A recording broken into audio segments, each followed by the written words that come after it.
जी साईं केरु आहियो पाण? साईं मां गुलाम शबीर मंगणे जो। छा नालो आहे? नालो मुंहिंजो गुलाम शबीर। कहिड़े ॻोठ जा रहवासी आहियो? मोहम्मद सवाई। हे छा मसइलो थियो त हेॾा माण्हू घर थी एहतिजाज कयो आहे रोड ते? असां इन जे करे एहतिजाज कयो जो असांजी जे सॼो महरम बिजली अंधारीअ खां वठी किरियल हुई।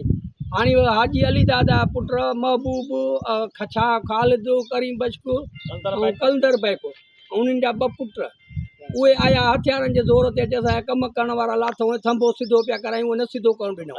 हथियार खणी आया हिते लाहे असांजो सॼो अवाम मुसम तड़फूं था पिया।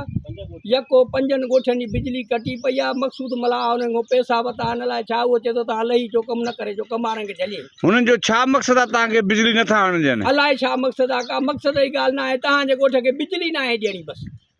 असां नो दग पेचरा बनियूं असां कॾहिं रुकावट न कई आहे। हिननि जी हर भेरे या रुकावट इहो केरु थो चवे त तव्हांजे ॻोठ खे बिजली न आहे ॾियणी? करीम बशक अली रज़ा छा ख़ालिद कलंदर बैक जेके ज़मीन जिन जे पोल वञे थो उहे माण्हू असां वटि मौजूदु आहे। मालिक हे बीठो आहे।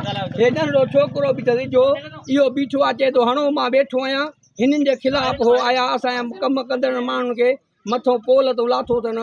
हिन में वापडा वारा कोन आया आहिनि? वापडा वारा आया भॼी विया उहे बि हुननि खे ॾिसी हथियार खे ॾिसी मक़सूद जलीन त न अचो मतिलबु मक़सूद मला जी आहे। पैसा उन वरिता आहिनि हिननि खां करीम बेक वारनि खां।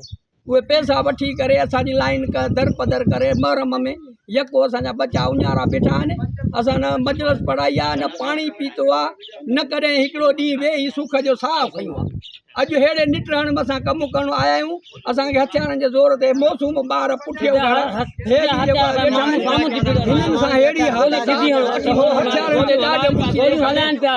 गोलियूं पिया हलाइनि। तव्हां परे थियो मां